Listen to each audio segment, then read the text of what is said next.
Latch the windows, lock the doors, and put the kids to bed. It's time for another episode of Tales from the Garage. Hey guys, I'm back again. Guess what just happened? I recorded a 37-minute video, and when I clicked finish recording, it deleted the whole thing out. So I'm not going to redo it. I basically had three things I made the video about. I'm going to do the first two things, which were very short and unrelated to the third part of it, and do the third part of it at some point in the future as a separate video, because that was a longer chunk. Had a couple unrelated things really, but first wanted to mention that I learned of the passing of the jazz pianist Randy Weston in New York. Spent most of his life in New York, though he did have homes, I believe at one point he was living in Morocco as well. But I believe he's from New York, and he was living in New York again pretty much throughout his life with excursions elsewhere. I'm not a Randy Weston expert by any means. I don't know most of his recording career. I do have a folder that I created, or you can find the album on YouTube. Probably the album that I heard of his, that's probably the best one that I've heard, was called African Cookbook. It's an album initially recorded in 1964 that Randy Weston couldn't get anybody to release, so he self-released it.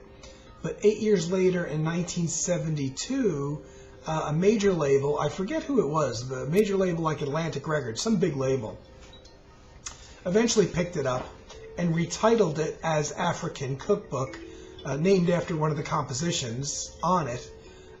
Previously it had been called something else, and so the album has become known as one of his absolute classic albums, and it's become known under the African Cookbook title, and is still in print to this day. Of the handful of things I've heard by Randy, that's probably my favorite. And I don't know what his set routine was in terms of band members, the size of bands that he recorded in, because I see a lot of solo piano recordings, duos, trios. The African Cookbook album, which is really interesting, I think is a bit of a departure in that it's got a larger band on it. It's Randy Weston on piano, it's got bass and drums. On about half of the album it has two additional percussionists, and it also has two horn players for most of the album. So it's a much larger band than most of the things that I've stumbled across the years of Randy Weston's. Now, he did, I guess, record at times with larger configurations, and over his long career, he recorded a lot of albums. He was 92 when he passed. I just learned today, but he passed away on September 1st, so it's about 4 or 5 days ago he passed away, at age 92, which makes him the same age as my dad. And so today when I learned of his passing, I pulled out the few CDs that I had, which I did not have loaded into my computer, which is where I listen to my music from, and I loaded them in and I listened to all of them. And these are all, well, not all, the first two are smaller projects. An album recorded in 1974 called Blues to Africa, solo piano recording. These are all originals by Randy Weston. Looks like this was recorded in Zurich, this album. So he was all over the place in his lifetime. Recorded in one day, August 14th, 1974. All solo piano, all original tunes. An album, this is a duo album.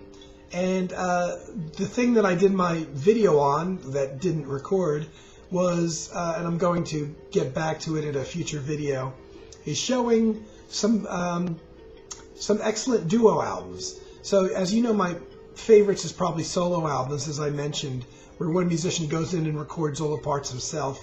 My next favorite musical configuration consists of duos, where two musicians are together in the studio, and just two. And this album fits that bill. So I'll be showing this one again, an album called Perspective, again recorded in one day in December of 1976 with Randy Weston on piano and Vishna Wood, an upright bass player. And this one is a mixture of actually solo and duo recordings. There's one track which is just piano, which is a standard body and soul, just played by Randy, but there's also an original by Vishnu Wood that's a bass solo. The other three tracks, including another version of African Cookbook, which Randy Weston recorded several versions through the years of that original piece, and the other two tracks are duo recordings, and they take up most of the space in the recording. The version of African Cookbook on here is just over 15 minutes long, so it's it takes up the majority, really, of the album. Or at least it's the longest piece on the album. It's still something under 40 minutes because this is from the vinyl era. But an excellent album, and quite interesting for piano and bass duet, which is something Bill Evans did a handful of times as well. And the other one is a much larger band, a live performance, an album called Carnival, recorded at the Montreux Jazz Festival the 5th of July, 1974. Now, as you know, the Montreux Jazz Festival is an outdoor festival. And I have to be honest, the recording quality isn't that great because it's an outdoor recording. The open-air outdoor recordings are really tough, especially, maybe not quite as much for electric bands and electric musicians, but it's tough on acoustic musicians, and this is an entirely acoustic band here. Slightly larger than usual, too, because it's got percussionists. You know, the notes as to who plays on here are so hidden that I couldn't even find them. I know they're somewhere in the booklet as to who plays on this album. But I know there's piano, bass, drums, at least one horn player, and a percussionist. But it would be nice if they had listed on the back who plays on the album, which they don't. And you have to read through these tiny liner notes to figure out who's playing on the album. So it's a larger band, all acoustic, outdoor open-air recording, you know, so the sound quality isn't that great. But one of the reasons that I actually chose this album, though, over another Randy Weston album is because for years I looked at this cover and loved it. It's just got the most fantastic cover art, which leads me into the second segment of this, and that is, I prefer my music on CD, but there's some vinyl that I still want to get, strictly because of the cover art. And this is one of them. I really want to get a mint copy of this album on vinyl, not to ever listen to the vinyl because I'm happy listening to the CD, but that is just one of the best damn cover images I've ever seen in my life, that painting down there. It's just wonderful. And it is, I don't think it's in print, but there were a lot of vinyl copies out there because of the era that this came out in the 70s. And there's only one other album that I can think of that I have right now on CD that the cover art is so fantastic that I want to get the vinyl. And again, this is something from the vinyl era. And that's a Wes Montgomery album called Willow, Weep for Me. Now, I don't know if that's a painting of a tree or Spanish moss or what that is, just hovering over the water like that. I don't know if that's a photograph that's been zhuzhed up by using a filter on it, on the camera, or whether it's a painting. I'm not sure. It's probably a photograph. Lovely cover. An album that came out after Wes Montgomery had passed away.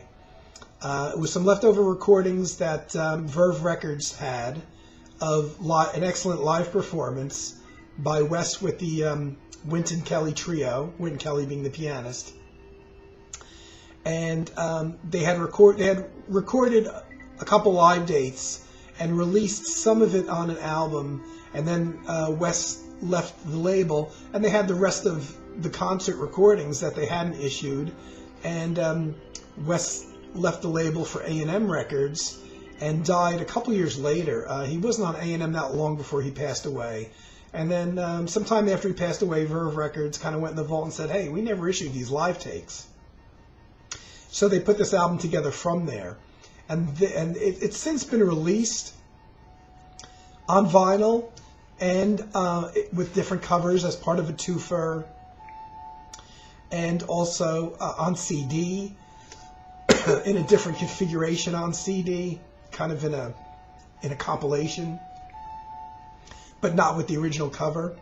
So this import version is the original LP art. And once I saw it, I'm like, oh my God, I got to get that.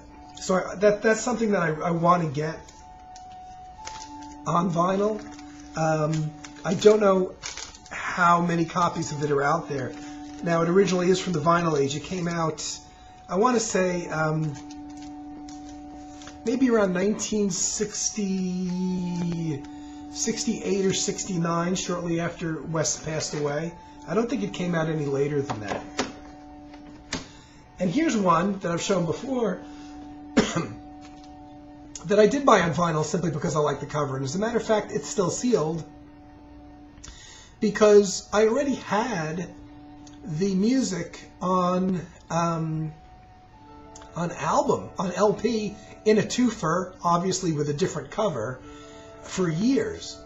And when it was reissued with the original cover on the original Jazz Classics, I said, wow, that's a fantastic cover. Now, this is a photograph, obviously, that been processed through a lens or something.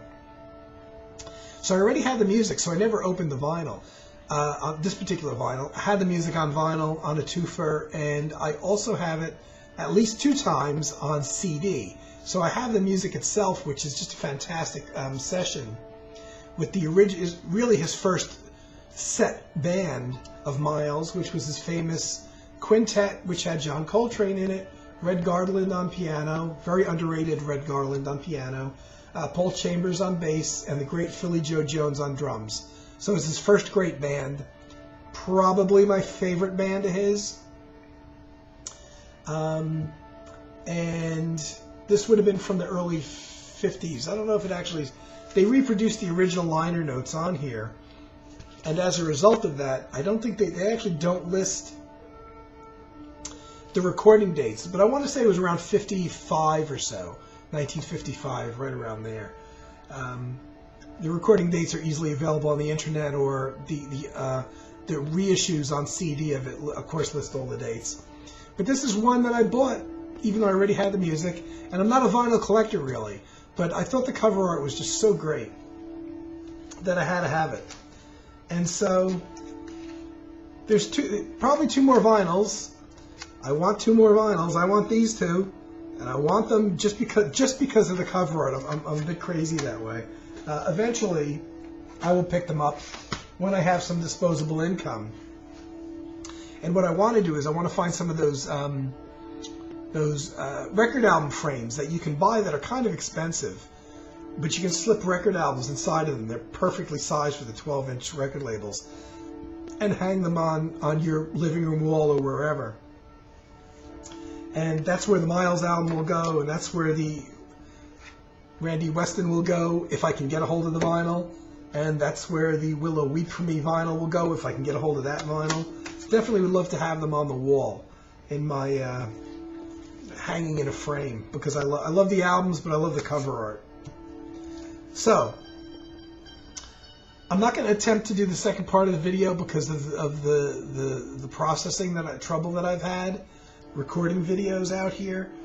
I will do that as a separate video coming up, and that is just showing kind of a random selection of duo albums that I have, which is, again, next to solo albums, my favorite musical configuration. So, but I'll save that for another video. So this one will be uncharacteristically short, simply because of the unpredictable nature of what the hell's going on with this computer. I don't know. I'm already down one computer. I can no longer record in my main computer in my bedroom, thanks to Windows 10, I guess. or the Logitech people not updating the software for their cameras to work with Windows 10. It's one or the other, or both. So I don't know what the future videos will be like in the wintertime. So anyway, thanks for watching. I'm going to come back very soon with my duo albums feature. And I'm keeping it short for you tonight. So hope everybody's doing well. Thanks for watching and for all the comments and everything. And I'll be back very soon. Tales from the Garage is brought to you by Monster Out. Just spray it once a day throughout your home and keeps all monsters away, even invisible ones. Say goodbye to ghoulies, goblins, gremlins, mummies, vampires, and the living dead. Not effective on witches, chicken men, or rhino girls. And by Smoky brand cigarettes. 9 out of 10 doctors recommend smoky cigarettes to their patients. Remember, gals love a smoky man. Smoky, the key to great taste. Tune in next time for more Tales from the Garage.